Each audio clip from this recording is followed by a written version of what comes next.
Just imagine कि आप school में 8th क्लास के स्टूडेंट हो और 8th क्लास में आप अभी अभी पहुंचे हो। आप अपनी क्लास में सबसे लास्ट में आते हो। मतलब टीचर्स मानते हैं कि इस लड़के का लाइफ में कुछ भी नहीं हो सकता। आपको हर एक क्लास पास करवाने के लिए भी आपके फादर को आपके स्कूल के प्रिंसिपल के पास जाना पड़ता है और कहना पड़ता है कि प्लीज इसे पास करवा दो, बस इस साल नेक्स्ट ईयर में प्रमोट करवा दो। अब आप मुझे ये बताओ कि आप इस पोजीशन पर अपने को फेलियर मानोगे या नहीं, क्योंकि रियल डेटा तो यही है कि आप अभी तक क्लास में अच्छे से पास भी नहीं हुए हो। लाइफ में आपने अभी तक कोई एक्स्ट्राऑर्डिनरी अचीवमेंट शो नहीं करी है। इस सिचुएशन में बहुत से लोग शायद हार मान लेंगे, लेकिन हम एक रियल स्टोरी देखते हैं एक लड़के की जिसके साथ एग्जैक्टली ऐसा ही हो रहा था। बट 8th क्लास के पहले सेमेस्टर में उसके साथ कुछ डिफरेंट हो गया। उनके एक स्कूल के टीचर ने हॉल में ही सारे क्वेश्चंस के आंसर उसे दे दिए। इन शॉर्ट उसे चीटिंग करवा दी, जिसकी वजह से वो क्लास में लास्ट पोजीशन के बजाय 3rd आ गया। और जैसे ही ऐसा हुआ, सारे के सारे टीचर्स और बाकी स्टूडेंट्स इस लड़के को बहुत ही रिस्पेक्ट भरी नजरों से देखने लग गए। इसे लोगों का प्यार मिलने लग गया, पेरेंट्स का, अपने टीचर्स का प्यार मिलने लग गया। तो इस लड़के को लगा, ओह मुझे इस बार भी एग्जाम्स में अच्छा ही करना है। तो इसने अपने घर वालों से पैसे लिए और जहां पर पेपर्स प्रिंट होते थे उनके पास चला गया और कहा कि मुझे क्वेश्चन पेपर्स मिल सकते हैं क्या। तो उस प्रिंटर वाले ने इस लड़के से कहा, चले जाओ यहाँ से, वरना तुम्हारी कंप्लेन हम प्रिंसिपल के पास करवा देंगे। बट इस लड़के को लगा कि अगर अब मैंने एग्जाम में अच्छा नहीं किया तो सब दोबारा से मुझे यूजलेस समझने लग जाएंगे, और ये ऐसा नहीं चाहता था। इसीलिए इसने स्टडी करना स्टार्ट कर दिया और जिंदगी में पहली बार अपनी मेहनत से 5th आया। इसे लगा कि ये कुछ भी कर सकता है और इसने मेहनत करनी स्टार्ट कर दी, क्योंकि जब जब ये मेहनत करता था लोग इसे रिस्पेक्ट भरी नजरों से देखते थे। इस लड़के ने इतनी मेहनत कर ली कि इसकी सिलेक्शन IIT दिल्ली में हो गई। IITs में भी ये टॉप में नहीं आता था, बट बॉटम 10% में आता था। अब आप में से बहुत लोग सोच रहे होंगे कि यार वाह, ये तो काफी अच्छा रहा लाइफ में, बट अभी ये क्या कर रहा है। तो एक्चुअल में ये स्टोरी है दीपिंदर गोयल की। शायद आपने इनका नाम ना सुना हो, लेकिन इनकी $9.5 बिलियन की कंपनी जोमेटो का नाम जरूर सुना होगा। Yes, Deepinder Goyal was a failure till 8th। तो इस स्टोरी से हमारी लर्निंग ये है कि anyone can do it, the question is what makes you do it. यानी कर कोई भी सकता है, लेकिन सवाल ये है कि हमें खुद में कोई ऐसी मोटिवेशन ढूंढनी है ताकि हम खुद से काम करवा सके। हो सकता है कि दीपक की तरह हमें भी रिस्पेक्ट ही चाहिए हो। नेक्स्ट पॉइंट कहता है कि डोंट ड्रेन योर एनर्जी।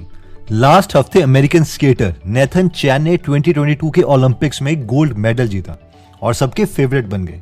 इस 4 मिनट की फ्री स्केट परफॉर्मेंस में इन्होंने 5 क्वाड्रपल जंप्स की, जो कि बहुत ही मुश्किल है क्योंकि जंप्स आइस स्केट्स को पहन के होती है। एनीवेज, बहुत से लोगों ने इनके हैबिट्स के बारे में जानना स्टार्ट कर दिया कि ये क्या क्या करते हैं, लेकिन किसी ने भी ये नहीं पूछा कि ये क्या नहीं करते थे। क्या आपको पता है कि 2020 के ओलंपिक्स में चैन अपना मोबाइल साथ नहीं लेके आए थे ताकि उनकी ब्रेन एनर्जी खत्म ना हो, बल्कि फोन की जगह ये साथ में गिटार लेके आए थे। चैन ने कहा कि फोन में हमेशा मुझे सोशल मीडिया की पोस्ट देखने की क्यूरियोसिटी होती है, जिससे सारी एनर्जी ड्रेन हो जाती है। ऑब्वियसली हम में से सारे एथलीट्स तो है नहीं, लेकिन फिर भी चैन से हम लेसन सीख सकते हैं कि छोटी चमकती स्क्रीन ही हमारी लाइफ नहीं है और इसकी वजह से हम अपना पूरा पोटेंशियल अचीव नहीं कर सकते।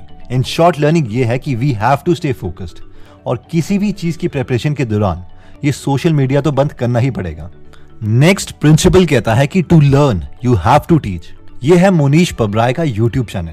सवाल ये आता है कि he is a millionaire investor, इन्होंने यूट्यूब चैनल क्यों खोला हुआ है? क्या इन्हें यूट्यूब के एड से पैसे चाहिए या फिर कोई स्पॉन्सर चाहिए जिनके प्रोडक्ट से प्रमोट कर सके? ऑब्वियसली इनका टाइम इतना वैल्यूएबल है कि ना ही इन्हें यूट्यूब की एड से और ना ही कोई स्पॉन्सर की इनकम से इन्हें कुछ फायदा होने वाला है। मुनीश कहते हैं कि the best way to learn is to teach, यानी अगर खुद कुछ सीखना है तो पढ़ाना स्टार्ट कर दो।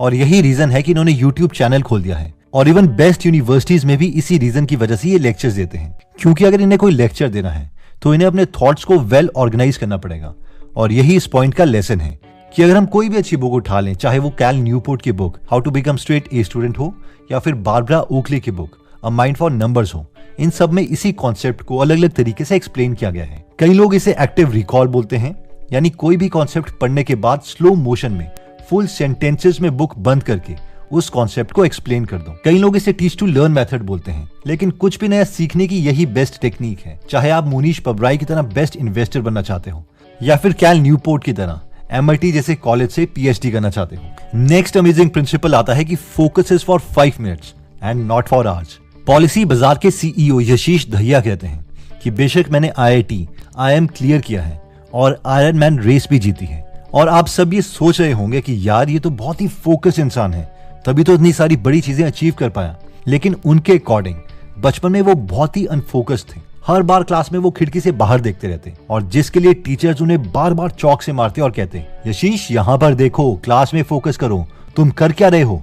यशीश बोलते हैं कि सालों तक मेरे साथ यही चलता रहा, लेकिन फिर मैंने एक बहुत ही इंटरेस्टिंग थिंकिंग मॉडल अपने लिए निकाला। मैं हमेशा खुद को यही बोलता था कि अब घंटों तक नहीं काम करना है, तुझे बस अगले 5 मिनट, सिर्फ 5 मिनट के लिए फोकस करना है। और फिर मैं घड़ी में टाइम देखता कि अगर अभी 7 बजे है, ठीक है, मैं अगले 5 मिनट यानी 7:05 तक ही मेहनत करूंगा। जितना होगा ठीक है, वरना नहीं होगा तो भी ठीक है। और ऐसा करने से उनके अगले 5 मिनट बहुत ही फोकस पढ़ाई होती थी। फिर दोबारा से वो खुद को पक्का यकीन दिलवा देते कि अब वो 7:05 से 7:10 तक ही पढ़ेंगे। और अगेन वो अगले 5 मिनट तक अपनी पूरी एनर्जी उसमें फोकस कर देते और ऐसा करते करते वो दिन के 6-7 घंटे आईआईटी की प्रिपरेशन के लिए दे देते। And that's it.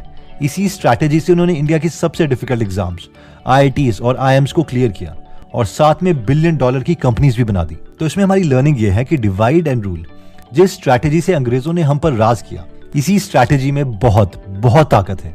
अगर कोई भी काम हमें डिफिकल्ट लग रहा है तो हम उसे बहुत ही छोटे टुकड़ों में तोड़ सकते हैं। एंड आई प्रॉमिस वो काम बहुत ही आसान लगने लगेगा। नेक्स्ट लेसन कहता है कि डज पोमोडोरो टेक्निक वर्क। बहुत से आर्टिकल छपे हैं जो कंपेयर करते हैं पोमोडोरो टेक्निक को डीप वर्क से, और ये सवाल करते हैं कि इन दोनों टेक्निक में से बेटर टेक्निक कौन सी है। हम सबने पोमोडोरो टेक्निक पढ़ी है, जिसमें हमसे कहा जाता है कि 25 मिनट तक काम करो और 5 मिनट का रेस्ट लो, या फिर 50 मिनट के लिए कोई काम करो और 10 मिनट का रेस्ट लो। जबकि डीप वर्क हमें 4 तरीके बताता है और कहता है कि इनमें से कोई भी एक ऑप्शन चुन लो, जिनमें से फर्स्ट मेथड है मोनेस्टिक अप्रोच, यानी जब तक पूरा टारगेट ना अचीव हो जाए हम कुछ और लाइफ में करेंगे ही नहीं, चाहे इसके लिए 2 साल लगे या 4 साल। सेकंड है बाय मॉडल अप्रोच, हर रोज 4 से 6 घंटे अपना मोबाइल बंद करके काम करो और उसके बाद एंजॉय करो फुल ऑन। नेक्स्ट है रिदमिक अप्रोच। एक तरह से ये पोमोडोरो टेक्निक की तरह ही है कि 90 मिनट्स के लिए यानी 1.5 घंटे तक फुल फोकस स्टेट में काम करो और फिर 20-25 मिनट का रेस्ट लो। और चौथी टेक्निक जो डीप वर्क हमें बताती है वो है जर्नलिस्टिक अप्रोच। ये उन लोगों के लिए है जो बहुत ही बिजी लोग हैं, जिन्हें बिल्कुल भी फ्री टाइम नहीं मिलता। तो अब सवाल ये है कि ये लोग कैसे मेहनत करें, ये लोग अपने गोल तक कैसे पहुंचे। ये टेक्निक कहती है कि बीच बीच में अगर इनके पास सिर्फ 15 मिनट भी हैं तो उन्हें भी ये यूटिलाइज कर सकते हैं। इसका एक एग्जाम्पल है कि अगर इन्हें कुछ भी स्टडी करना है या कोई कोर्स या लेक्चर देखना है तो उनके स्क्रीनशॉट या वो कोर्सेज अपने मोबाइल में सेव करके रखेंगे और जब भी इन्हें 10 या 15 मिनट फ्री मिले ये उन्हें देख लेंगे, ताकि बॉल कीप्स ऑन मूविंग। अगर हम ध्यान से इन सब ऑप्शंस को देखें इंक्लूडिंग पोमोडोरो टेक्निक, तो ये सब सेम ही है, बस सिर्फ डिफरेंस टाइम का ही है कि कितने कितने टाइम तक हम एब्सोल्यूट फोकस्ड स्टेट में काम करेंगे और कितने टाइम हम ब्रेक लेंगे। बट आई हैव सीन कि हम में से कई लोग इसे कुछ ज्यादा ही सीरियसली ले लेते हैं कि 25 मिनट के बाद भी अगर हमारी कंसंट्रेशन बन रही है तो वो ब्रेक ले लेंगे, या फिर ऐसे ऐसे क्वेश्चंस पूछेंगे कि 5 मिनट की ब्रेक में करना क्या है। ये कोई मैथ्स का फॉर्मूला नहीं है कि इसे एग्जैक्टली हमें फॉलो करना है। It is just a piece of advice कि अगर हम थक गए हैं तो कुछ टाइम के बाद हम ब्रेक ले सकते हैं, और अपने लर्निंग टाइम को इंक्रीज करने के लिए हमें पूरा थकने से पहले ही ब्रेक ले लेनी चाहिए। अगर पूरा एग्जॉस्ट हो जाएंगे तो हम कम टाइम ही काम कर पाएंगे। तो एक बार हम जल्दी से सारे कॉन्सेप्ट्स को रिवाइज कर लेते हैं, और अगर आप चाहें तो आप इनके स्क्रीनशॉट्स ले सकते हैं ताकि बाद में आप इन्हें रिवाइज कर सकें। तो सबसे पहले हमने देखा था कि anyone can do it, the question is what makes you do it. इसमें हमने बिंदर गोयल की स्टोरी देखी थी कि 8th क्लास तक उन्हें सब लूजर मानते थे, लेकिन जिस वक्त उन्हें पता चल गया कि लोग उन्हें रिस्पेक्ट करते हैं अगर उनके अच्छे मार्क्स आएंगे, तो उन्होंने स्टडी करना स्टार्ट कर दिया और आईआईटी में सिलेक्शन भी हो गई। साथ में आज इतनी बड़ी कंपनी के वो फाउंडर हैं। तो इसका मतलब ये है कि कैपेबिलिटी तो सब में है, बस हमें ये फाइंड करना है कि हम खुद को क्या रिवॉर्ड दे सकते हैं ताकि हम खुद से काम करवा सकें। सेकंड पॉइंट था कि डोंट ड्रेन योर एनर्जी। इसमें हमने अमेरिकन स्केटर और 2022 ओलंपिक विनर नेथन चैन की स्टोरी देखी कि ओलंपिक्स के टाइम में वो अपना मोबाइल घर ही छोड़ के आए थे। वो जानते थे कि इससे उनकी एनर्जी ड्रेन होगी। और आप किसी को भी अपने आसपास नोटिस कर लेना जो लाइफ में कुछ बड़ा अचीव कर रहे हैं, या तो वो बिल्कुल भी सोशल मीडिया से कनेक्टेड होंगे ही नहीं, या फिर बहुत ही सिलेक्टिव टाइम के लिए उसे यूज करते होंगे।